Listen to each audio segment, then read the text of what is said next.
K-pop fans love the music, the performance, and the idols. But behind the stage lights, there is a system many people don't fully understand. And the recent controversies and conversations about IVE Entertainment and NIPIN and Belief Lab has brought that system back into the spotlight. Let's talk about something K-pop fans don't always like discussing. This industry isn't just about glitters, about choreographies, about chart-topping music, about the laughter, about the smiles behind the camera. But behind the performance, behind the fan meetings, behind the perfectly edited content, there is a business of K-pop most people do not understand. And sometimes that business creates tension between the company and the idols they manage. Recently, conversations online have been heated up about NIPIN, A-Song, and Belief Lab, and also Hype. NIPIN is a 7-person group, but now is a 6-man group because A-Song has left the group to follow his solo journey. Then people ask, why can't he do the group and do the solo too? But the company said because they want to focus the full group's energy on group activities, they don't have time for solo group. And a decision was made for A-Song to go solo. And this has got fans very angry, and there's been protests and protests, online debate, online speculations, theories flying left and right about this particular situation. Now let's talk about this conversation, because fans are questioning things like how much control does these companies have over their idols, whether these idols have enough personal freedom, and whether these fans, when fans believe that their favorite idols are overworked and overscheduled and restricted, what happens to them? But I believe this conversation is bigger than just a NIPIN, bigger than one group. Today, let's unpack the darker side and complicated side of the K-pop industry. Today, we're going to look at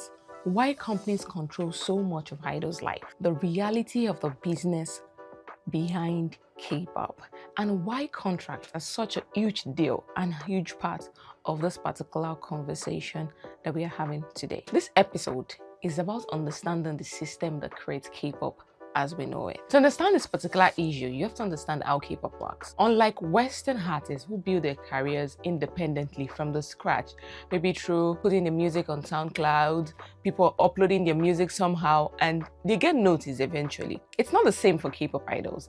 K-pop idols are usually trainees first. They can train for years before debut. We've heard of people training for 10, 12, 13 years, almost 13 years before they debut. And during this time, companies invest heavily in them. I mean, investments going into millions of dollars.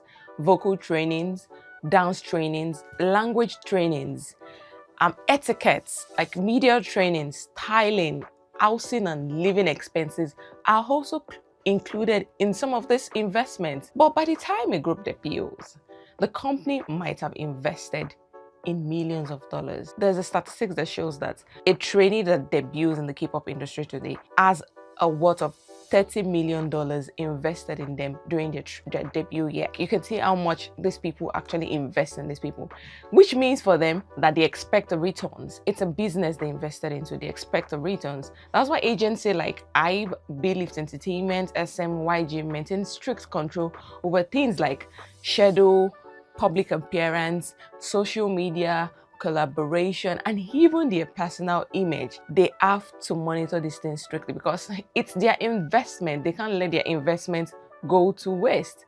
But for fans, they feel like this is restrictive, this is too controlling. Let these people live their life. It's actually true, but from the company, it's about protecting their investments and assets. No offense to this, because that is how they see it and that is how they treat these people. Now, this conversation surrounding NIPIN, A-Song, and Belief Entertainment. A-Song is going solo, but they question the company. Why must it go solo? Why can't it still be in the group and also do solo work? Because many people have done it in the group. BTS has done it, TXT has done it, Le Sserafim are doing it. Other companies are allowing their artists go solo and also do group activities. But the fans are also concerned about the things like demanding schedule of these guys, the lack of personal downtime, and the limited creative freedom for some of these guys. And to be honest and candid, these concerns are not new in the K-pop industry. Fans often feel so protected of these guys because they see the pressure these people are often under. And remember, these guys are expected and consistently expected to maintain flawless performance. Any little slip up like this, they are dragged from left to right. A perfect public image, they must not do no wrong. They must be perfect all the time. A constant interaction with fans all the time, and a very heavy content schedule. There is no rest for these guys. From reality shows to live streams to global tours to festivals, it is so relentless. Like, when the fans see their favorite artist looking so exhausted or overwhelmed, like they can't help but ask that, why is this company pushing them too much? And the question is, they need to get their investments back. They need money. And most times this question turns into criticism for some of this management. But this management are after their money. In as much as they claim to be after the welfare of the company, of these guys, they are also expecting investment on the things they've invested, the money they've invested on these guys in return. Now let's look at this from the company perspective. This is not me justifying the action of some of these companies, but let's look at this from the perspective of the company. Let's pause for a moment and look at it from the other side. Let's flip the coin. So companies like SM Entertainment, YG Entertainment, IBE Entertainment, Be Lift Lab operate in a highly competitive industry. The K-pop industry is very, very competitive. Like, they debut groups every year. Every year, new idol groups debut. And there is no guarantee that these groups will even survive. Most times, after 2-3 years, some of these groups disband and you don't hear from them anymore. And these guys are left to pick up the pieces of their life just because they could not be successful. Only a small percentage becomes successful. So these agencies have to maximize the monument when a group starts gaining popularity. For groups like ENHYPEN, global recognitions means international promotions, international recognitions, brand deals, concerts, festivals. They actually headlined Coachella recently, variety shows, online content. People are knowing these guys everywhere. They are at the peak of their career right now. And all of this generates income for the company, not just for the artists themselves. They are both earning from these activities. So from a business standpoint, slowing down during peak popularity of these groups can actually mean losing opportunities, and opportunity lost cannot be regained. In the K-pop industry, another person will pick up that lost opportunity and run with it.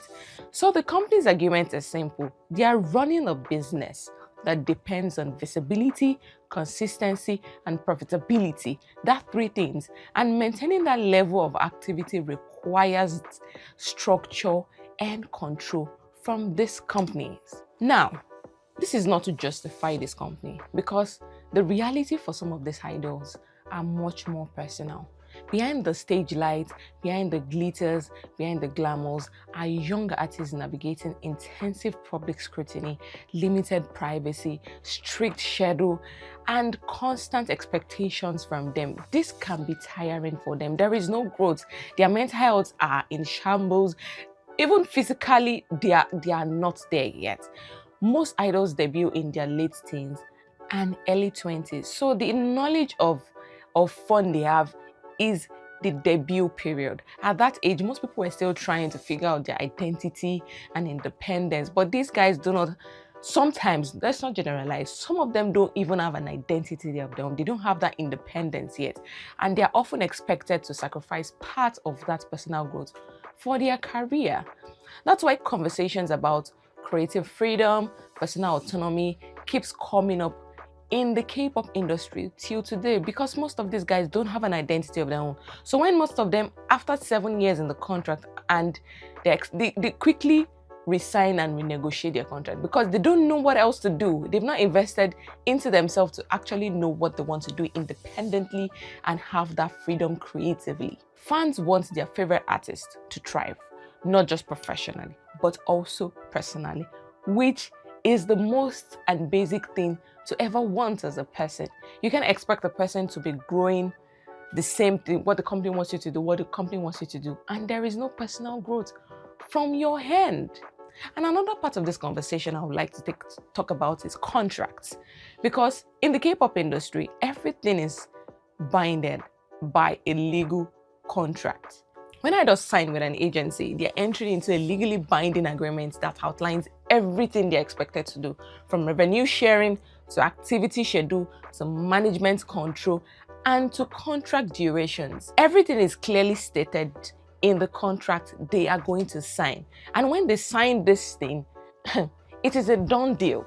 Because in South Korea, this contract historically become controversial because some were very, very long and very restrictive.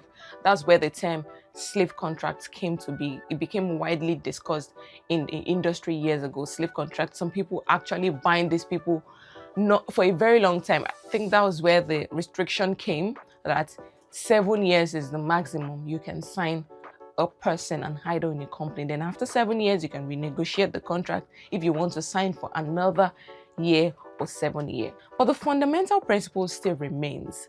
Artists sign contracts that grant companies a significant level of authority.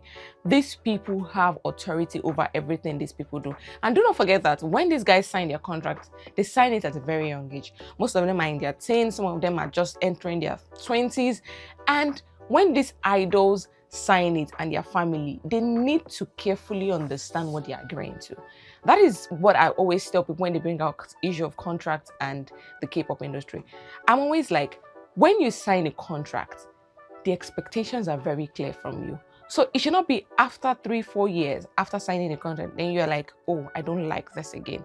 I don't like that again. It was clearly stated in the contract that this is what you expect and you readily agree to it. So idols and their family need to be careful when they're signing contract. Do not think of the initial fame, initial glory that comes with it. Think of the long run to it. Negotiate this contract well. Also, let's talk about the fans too. Fans play a very interesting role in this dynamics of contract, the K-pop industry, control, and whatnot. Because on one hand, the fans advocate for these idols. They raise awareness when they feel something is very and terribly unfair. But sometimes fans' reaction can also escalate situations before all the facts are known. Social media can amplify speculation quickly. Like TikTok, Twitter, Instagram. Like these speculations are also like theories, speculations run wild and fast on these social media pages. It is important to approach these conversations with balance. Do not play into the hands of people who want to use you for their evil agenda. Supporting idols does not mean assuming the worst about companies. Sometimes these guys might want some of these things you're claiming the company is forcing them to do. And also understanding business reality does not mean ignoring this artist's well-being. Yes, the company wants to make money, but at what cost? Is it running these guys dry and to the ground? Both perspectives can exist at the same time, right?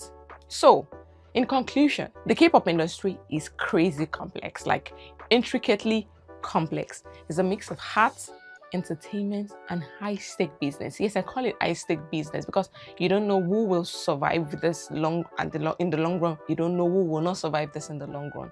It is very dicey. Companies invest huge resources into creating global stars. Artists dedicate years of their lives to training, into performance. So, sometimes when you hear the age some of these guys start training, you find it so ridiculous.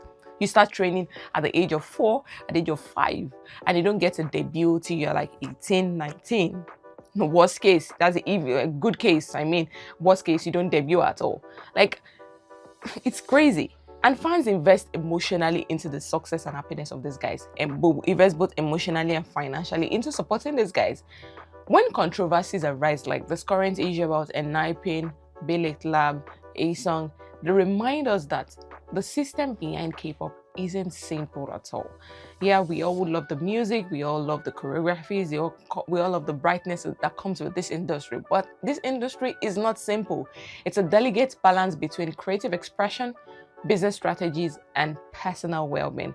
And maybe the real question we should all be asking isn't which side is right, which side is wrong.